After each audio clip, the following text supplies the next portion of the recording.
Hello दोस्तों, राधे राधे। मैं रूही केसरी, आप सभी का मेरे इस चैनल में स्वागत है।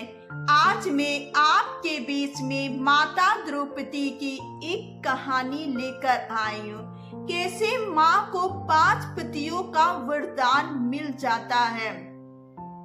इनके पिता द्रुपद राजा थे, जो द्रोणाचार्य से अपने अपमान का बदला लेने के लिए एक विशाल यज्ञ का आयोजन करवाया। उसी यज्ञ से इन्हें एक पुत्री और एक पुत्र प्राप्त हुआ।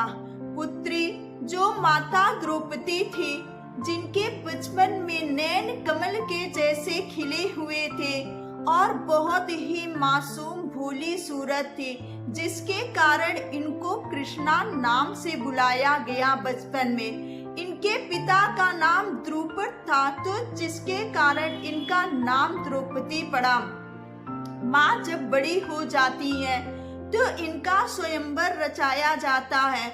स्वयंवर में बहुत से राजा राजकुमार आते हैं, मगर इसमें अर्जुन को विजय श्री मिलती है और द्रौपदी माता के साथ उनका जयमाल पड़ जाता है और वो अपने घर को आते हैं कुटिया।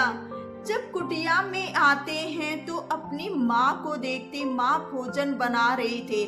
माँ से मजाक करते हुए बोलते हैं, माँ देखो मैं आज क्या लेकर आया हूँ भिक्षा में, कितनी अच्छी चीज लाया हूँ। कुंती माँ खाने में व्यस्त होने के कारण वो देखती भी नहीं और बोल देती है, तुम 5 भाइयों में बांट लो।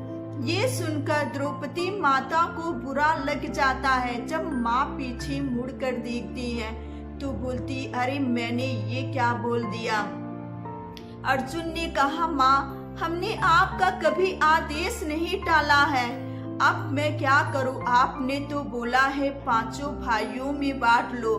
कुंती माता ने कहा, क्या मेरी मति मारी है, ये तो मेरी वधू है और मैं इसके बारे में कैसे बोल सकती हूँ, और तुम्हें शर्म आना चाहिए, तुमने अपनी पत्नी के बारे में एक वस्तु समझकर ऐसे बोला।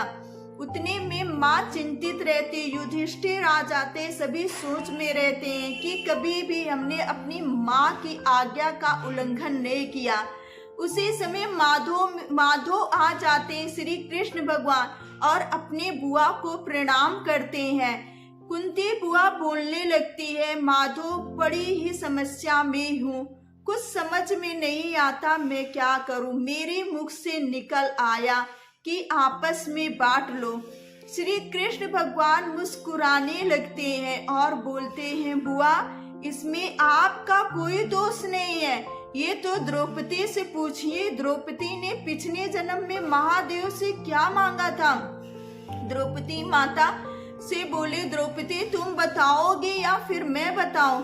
श्री कृष्ण भगवान कहते हैं, बुआ द्रौपदी पिछले जन्म में भगवान शिव की आराधना की थी और अच्छे वर पति पाने के लिए जिसमें सारे गुण हो, भगवान प्रसन्न हो जाते और प्रकट हो जाते हैं और बोलते हैं, मांगो देवी।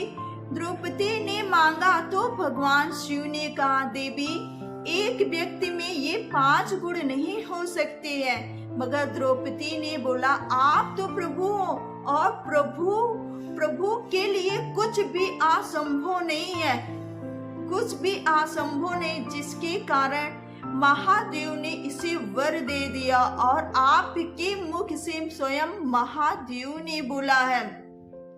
अब ये निश्चित द्रौपदी को करना है कि वो महादेव के वरदान का सम्मान करेगी या अपमान करती है।